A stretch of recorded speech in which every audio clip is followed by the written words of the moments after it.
കൊല്ലം വെളിനല്ലൂർ പഞ്ചായത്തിലെ മുളയറച്ചാൽ മാലിന്യ പ്ലാന്റിനെതിരെ നാട്ടുകാരുടെ പ്രതിഷേധം. കോഴി മാലിന്യവുമായി എത്തിയ വാഹനം തടഞ്ഞ് പുലർച്ചെ മുതൽ പ്രതിഷേധം. ശുചിത്വ മിഷൻ ജില്ലാ ഉദ്യോഗസ്ഥരെ തടയുകയായിരുന്നു.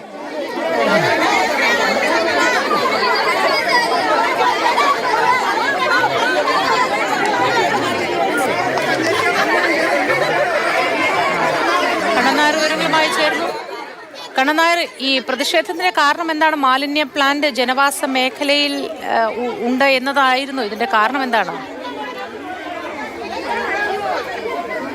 സ്വസ്ഥമായി ജീവിക്കാൻ സാധിക്കുന്നില്ല. അതുതന്നെയാണ് ഒറ്റവാക്കിൽ പറഞ്ഞാൽ ഇവരുടെ പ്രതിഷേധത്തിന് കാരണം. കാര്യം 3-4 വർഷം മുമ്പാണ് ഈ ഒരു പ്ലാന്റ് ഇവിടേക്ക് വന്നത്. ആ സമയത്തൊക്കെ തന്നെ ജനങ്ങളുടെ പ്രതിഷേധം ഉണ്ടായിരുന്നു. പിന്നീട് അവിടെ ജില്ലാ പഞ്ചായത്ത് അംഗവും അതുപോലെ തന്നെ ജില്ലാ ഭരണകൂടവും ഒക്കെ തന്നെ ഇടപെട്ട് കൃത്യമായ മാനദണ്ഡങ്ങൾ പാലിച്ച് ഈ പ്ലാന്റ് പ്രവർത്തിപ്പിക്കണമെന്നുള്ളൊരു നിർദ്ദേശമുണ്ടായിരുന്നു. അതിനുശേഷവും ഇത്തരത്തിലുള്ള മാനദണ്ഡങ്ങൾ പാലിക്കാൻ തയ്യാറാവാത്ത ഒരു സാഹചര്യമുണ്ട്. ആ ഒരു സാഹചര്യത്തിലാണ് ഇത് പ്രതിഷേധത്തിലേക്ക് വന്നത്. ഇന്നലെ പുലർച്ചെ മുതൽ അവർ തുടങ്ങിയതാണ്.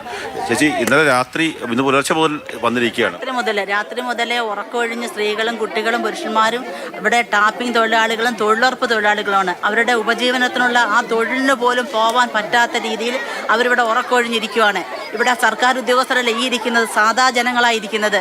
ഞങ്ങൾക്ക് ജീവിക്കണമെങ്കിൽ ഒന്നി തൊഴിലുറപ്പിന് വേണം, അല്ലെങ്കിൽ ഞങ്ങളുടെ ആണുങ്ങൾക്ക് ടാപ്പിങ്ങിന് പോകണം. ഇതിനൊന്നും പോകാൻ പറ്റാതെ അവരിവിടെ രാവും പകലും കാവലിരിക്കുകയാണ്.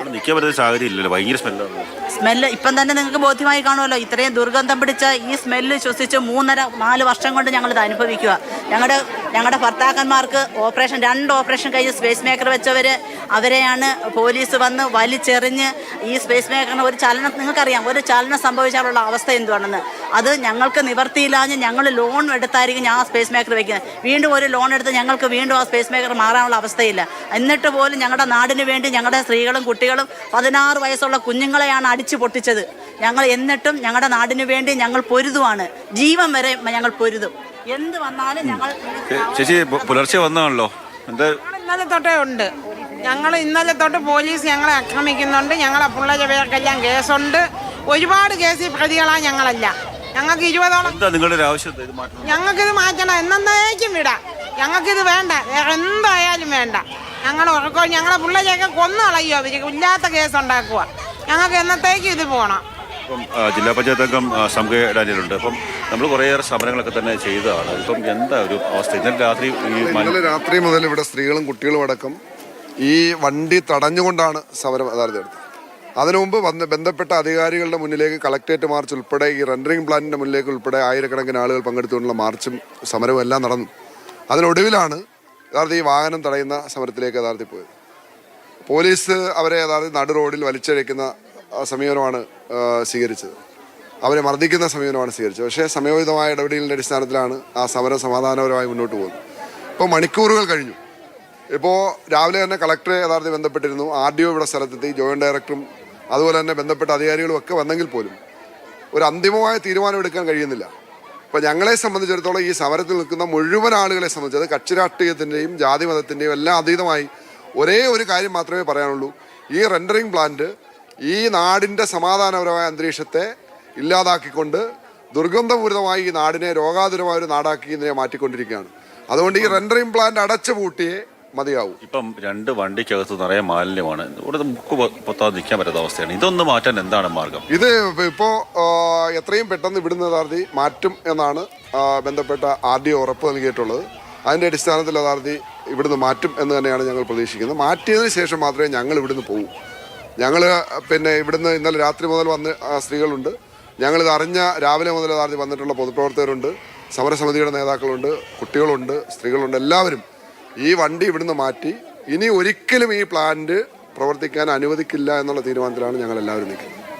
അത് ഒരു 3 മാസം മുമ്പ് ഒരു ചർച്ച നടത്തിയല്ലേ? അതൊരു അത് കളക്ടറുടെ ചേംബറിൽ ഒരു ചർച്ച നടത്തിയിരുന്നു. പഞ്ചായത്ത് മെമ്പർ എന്ന നിലയിൽ ഞാനും പഞ്ചായത്ത് പ്രസിഡന്റ് ഭാരവാഹികൾ ഉൾപ്പെടെ ഉള്ളവർ ആ ചർച്ചയിൽ പങ്കെടുത്തു. അങ്ങനെ ഇതിൻ്റെ മാലിന്യ പ്ലാന്റിൻ്റെ സ്റ്റേറ്റ് കോർഡിനേറ്റർ മോഹനൻ ഇവിടെ വന്നതിൻ്റെ ഇൻസ്പെക്ഷൻ നടത്തി. പക്ഷേ നാളിതുവരെ അതിൻ്റെ റിപ്പോർട്ട് ഞങ്ങൾക്ക് കിട്ടിയിട്ടില്ല.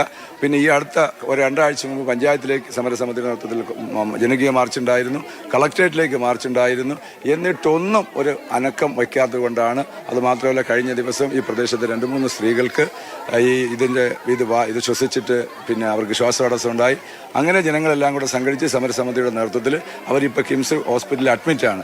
അപ്പോൾ ഞങ്ങൾ പെട്ടെന്ന് ജനങ്ങൾ പെട്ടെന്ന് ഇളകുകയും മാലിന്യവാഹനം ഇന്നലെ രാത്രി 1:30-ക്ക് കുറച്ച് സ്ത്രീകളുടെ നേതൃത്വത്തിലാണ് മാലിന്യവാഹനങ്ങൾ തടഞ്ഞത്. പക്ഷേ പോലീസ് സാധാരണ സമരങ്ങളെ നേരിടുന്നതിന് വിപരീതമായി ആ സ്ത്രീകളെ ക്രൂരമായി പോലീസ് മർദ്ദിച്ചു. അത് പ്രദേശവാസികളിലെ വലിയ വിഷയങ്ങളുണ്ടായി. ജനങ്ങൾ ഒന്നാകെ ഇന്നലെ രാത്രി മുതൽ സംഘടിച്ച് ഈ പ്രദേശത്തുണ്ട്. ഇതിൻ്റെ ഒരു തീരുമാനം ഉറപ്പായും പ്ലാന്റ് പൂട്ടുന്ന ഒരു തീരുമാനം ഉണ്ടായേ പോകൂ എന്ന ഒറ്റ തീരുമാനത്തിലാണ് ജനങ്ങൾ നിൽക്കുന്നത്. അതുതന്നെയാണ് വാർഡിൻ്റെ മെമ്പറുടെ ഒരു പ്രതികരണമാണ് നമ്മൾ കേട്ടത്. നമ്മൾ ദൃശ്യങ്ങളിൽ നിന്ന് കാണാൻ സാധിക്കും. ഇപ്പോൾ 2 വാഹനങ്ങൾ അവിടെ 2 വാഹനങ്ങളിലാണ് ഇന്നലെ മാലിന്യം കൊണ്ടുവന്നത്. ഇതെന്ന് പറയുന്ന അറവ് മാലിന്യങ്ങൾ സംസ്കരിച്ച് തീറ്റയാക്കി മാറ്റുന്ന ഒരു മാലിന്യ സംസ്കരണ പ്ലാന്റാണ്. പക്ഷേ അതിന്റെ കൃത്യമായ മാനദണ്ഡങ്ങൾ പാലിച്ചല്ല തീർച്ചയായിട്ടും ചുറ്റുപാടും താമസിക്കുന്നവർക്ക് അതൊരു വലിയ ബുദ്ധിമുട്ടായിരിക്കും എന്ന കാര്യത്തിൽ സംശയമില്ല കണ്ണൻ. കാരണം ജനവാസ മേഖലയാണ്. ഈ ദുർഗന്ധം ശ്വസിച്ചുകൊണ്ട് നിരന്തരം അവർ ഇന്നോ നാളെയോ മാറിപ്പോകുന്നവരല്ല, അവരവിടെ സ്ഥിര താമസക്കാരാണ്. അവർക്ക് ഇത് ബുദ്ധിമുട്ടുണ്ടാക്കുന്നു. അതുകൊണ്ട് തന്നെയാണ് ജാതി മത രാഷ്ട്രീയ ഭേദമന്യേ എല്ലാവരും ഒരുമിച്ച് ഇറങ്ങി ഈ സമരത്തിൽ ഏർപ്പെടുന്നതും.